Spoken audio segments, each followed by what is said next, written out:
For me, the title has two parts. The Civic City in a Nomadic World.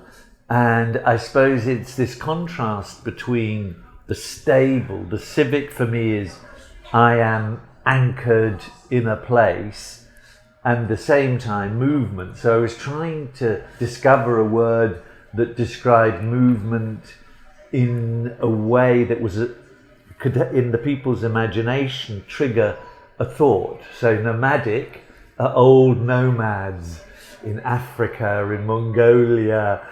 And then I looked, there are gypsies are nomadic. And I was looking at all the people who are moving around, who are either doing it for survival or whatever.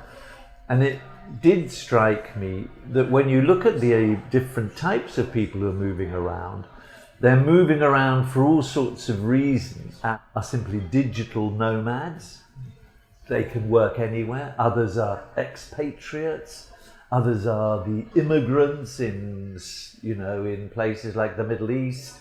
But then there are also tourists, etc., etc., etc., etc. But money is also moving, ideas are moving, concepts are moving, language is moving, brands are moving. I could have said flow, but suddenly the word came into my mind, and I was so interested in these old nomads. The reason I wrote the book was for myself trying to understand the dilemmas I myself have, probably, because in my work, that's also a reason for the word nomad. I'm working here, I'm working there, but I also feel I need to reflect and so on. And as I was looking at the world as a whole, I was just struck when my brother-in-law reminded me of an opera by a famous English composer called Michael Tippett, who in the late 30s wrote an opera, and he was in Berlin, and said the world is turning to its darker face, which is Hitler, Nazism, and so on. So I was looking at this world in motion, because of course I could have called it the Civic City in a World in Motion or Flow. And I realized that this motion of all these people moving in was also causing the darker face in Europe. Hungary suddenly said, no, we don't want any new people. Poland said, we don't want people. Britain is closing in. Trump is saying no. Everybody's saying no. So the promise of globalization, which was this openness, diversity, and we will all share, was closing in. So that's the conflict partly of this nomadic world. So I did write it partly because of that, but as you know, when you write something, there's lots of things in your head, and probably they're not really coherent, they're sort of fragments. And then you try and you try to weave things together. Now I hope I have been able to weave some story together. I mean, this is the conflict between the insider and the outsider, but it's also an opportunity, because outsiders can stimulate the insider. I mean, sometimes, for example, when I'm doing my work, I try to combine the knowledge that the local person has, but sometimes they are not as fresh because they know their situation, with the outsider who may be ignorant, not know very much, but at least is fresh. And if you can balance both of these together, that will make a good situation out of the civic city in a nomadic world, if that works. You do find conflicts with the speed. So, for example, in Berlin and in Amsterdam, people complain that everything has to be in English. So then you have also, Berlin is an open city, but then the person who's serving you coffee doesn't even know the word Tschüss, doesn't know Danke, kann ich einen Kaffee haben? Or was wollen Sie bestellen, which means what do you want to order? So you do get these local conflicts between insiders and outsiders, and it's trying to find a balance that the outsider also gives something back to the place. A lot of the nomads, the more hip nomads, just sort of feel cities are their consumption ground. Oh, hey John, did you hear Taipei's great? Oh yeah, let's go to Taipei. Then, 3 months later, hey, Mary, did you think, oh, let's go to Bogota, and then from there to Budapest. So that's partly what I'm also reacting against, that people are just using cities without giving anything back. The Taiwanese situation is of course specific because Taiwan has 20 million people and China 1.3 billion. So if a lot of them come, that can completely overflood 2,000 Australians and 5,000 Malaysians. That's a different ball game, or 20,000 Americans and 40,000 Europeans. So it's a question of scale. The world turning to its darker face in Europe was because suddenly several million people came in because of the wars in the Middle East, and that suddenly switched the mood. It was suddenly, no. Plus the fact that in Europe everybody can move everywhere else. And so again, I think it's about doing it at a pace that the country can absorb. If you suddenly let in 150,000 people, that's different from letting in 10,000 one year, 15 the next year, and that can be absorbed. I personally think that those outsiders can be good for Taiwan because it obviously creates connections. I mean, my link with Taiwan goes back a few years. That makes me an ambassador of Taiwan, yeah? I'm an ambassador of Taipei. I'm often talking about Taipei, so you want more ambassadors. So the exchange in principle can be positive, and it's again this question of speed and change in it too happening too fast. That's the question. But in Taiwan's case, from what I gather, it's actually quite difficult for foreigners to work here. I know I've met here some people recently who moved from Hong Kong, a lady who moved from New Zealand, but it's not easy for them. Working visas and all of that are not easy. So in that sense, I think it should be made easier. But of course, there's the danger that suddenly 150,000 or a million or 10 million mainland China people come in, and well, that's the end of Taiwan. A lot of this has to do with legislation. You know better than me that the physical construct, the physicality of Taipei is in a way quite interesting. I mean, it's not necessarily beautiful, but it is very interesting. And perhaps beauty is not the only criterion that one should have. So a lot of the things about the external person is to do with legislation. A lot of it's to do with that. The actual place is actually an incredibly interesting place, just like where we are now this moment. This pop-up bookstore of a very special kind is an incredibly interesting place. Dihua Street, when we first were there 10 years ago, was one thing. Now it's another thing, and we now need to be careful it doesn't explode too much. But so I think one of the things the mayor can do, apart from the legislative thing, is help people be aware that this is a very fine balance, this atmosphere, this sort of zen, mindful but quite energetic feeling. It's a combination of soft energy which I feel here, which is obviously quite pleasant. I mean, it's obviously very hot, so you are a bit slower, but not you, but in general, but you get the idea.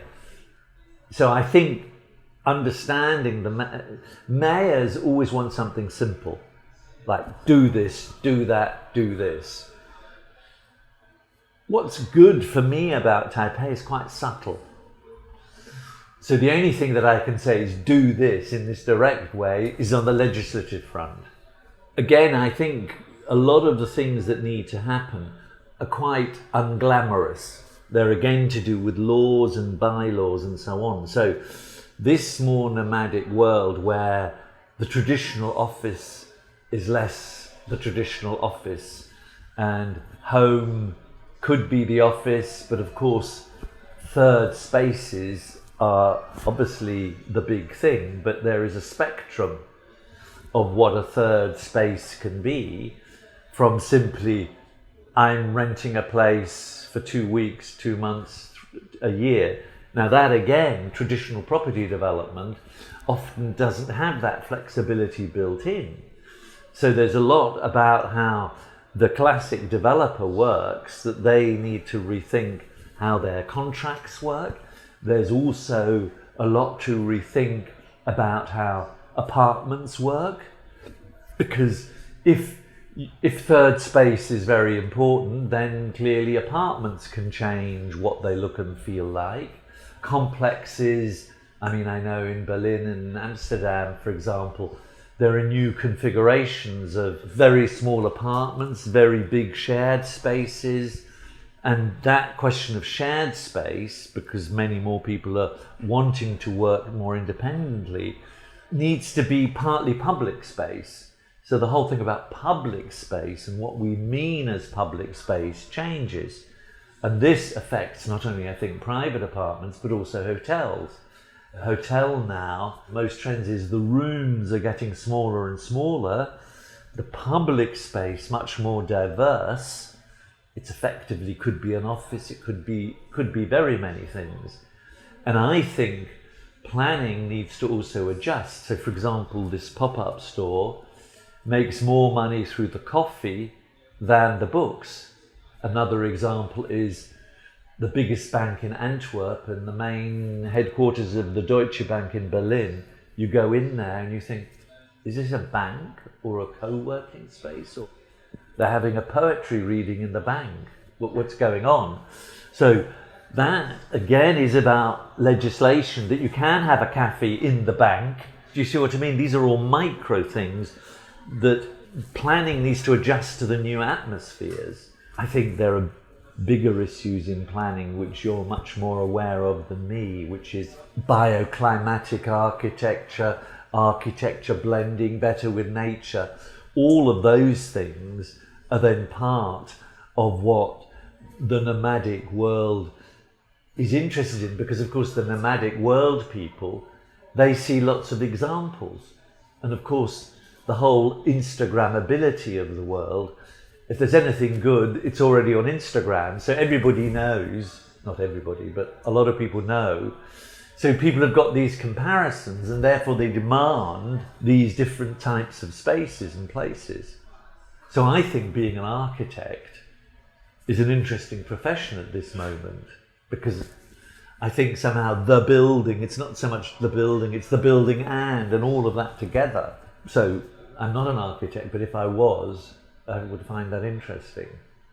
Well, I was in Dana Street, that area that used to be quite hip, and in those alleys, I was just thinking about the future.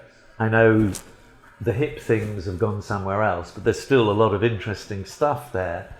There, the clutter of cars clearly and all of that.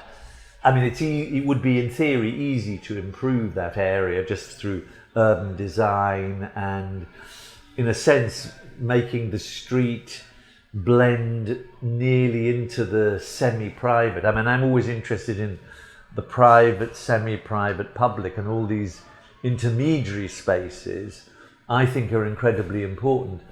And in those narrow streets and lanes near Dana Street, I mean, I could imagine having various neighborhoods like that, which might be 20 streets together, which to me would feel great if there was just less of the clutter of the car around. I mean, I'm thinking of an area that you probably know in Amsterdam. There is the 7 Lanes area, which is well known for all the small shops. But Jordaan, Jordaan, that area is, that in a funny way, I think you should twin with that area, because the best of Taipei is like that. You know, you even have people with their benches, having a drink in front of their door, looking. And I feel you could create more spaces like that, which isn't then the dramatic shopping centre, atrium, or the park, which is probably too big. You know, spaces the size of what we've got here can also, as you know, be incredibly powerful, but you need a lot of them. There was always globalization. There were always people moving. You know, the Chinese moved towards the West 600 years ago, etc. There's been the imperial powers moving. I think the difference is the speed of it, the scale of it. That's the differing points about it. But in addition, it's this thing about reality and virtual reality. So that's also nomadic in a way, that I can be part of a bigger world just by clicking on a mobile or something like that. So that's the difference. It's the digitized world, the speed and the scale and the extent of it, and how many people are involved. Because in theory, nearly everybody can be involved. And say I wrote a small book called The Digitized City, Its Delights and Dilemmas. So on the one hand, unbelievable potential. On the other hand, obviously the whole thing about algorithmic control. So we know about that. I think public space, or variations of public space, either real, physical, and in other connections, becomes ever more important, because obviously that is fragmented, and traditional community fragments in a nomadic world, in a digital world. It's absolutely central, because our culture is digital and the digital is culture. So the digital is actually shaping our culture, and vice versa. We are changing mentally. I mean, you will have experienced this yourself, but last week before I was here, I was trying to have a holiday, but I was trying to communicate or just be without seeing any emails or anything. And it was incredibly difficult. Just do something in the world without being invaded. So I'm constantly, like before, I'm positive, but at the same time, I'm trying to find, I mean, there's no wonder that people talked about mindfulness. I mean, there's, in Europe at least, there's a digital detox movement, which is trying to detox from it. So this is not a black and white answer. I think it's more about finding the inner resources to control this in a way that it gives the best that it can do for you. I've forgotten the statistics, but I think people look at their mobile several hundred times a day on average. So that is a distraction. And my worry is more about things like distraction. When I said earlier, you asked me, the world is turning to our darker face. If that's true, we need to be very focused. So there's a balance between focus and distraction. The important thing that Taiwan and Taipei in particular has given me is I don't consider myself a writer or anything like that. I'm always interested in doing a project. And as I said before, I'm the outsider, you're the insider, together saying, what can we do best? And Taipei and Taiwan has given me the opportunity to have a major but a working project, which I've seen through time. And that's quite rare, that I've been able to, together with Taipei, have informal, friendly conversations about what's best. So my message is really that this is a mutual respect thing. I've learned a lot from all of you out there.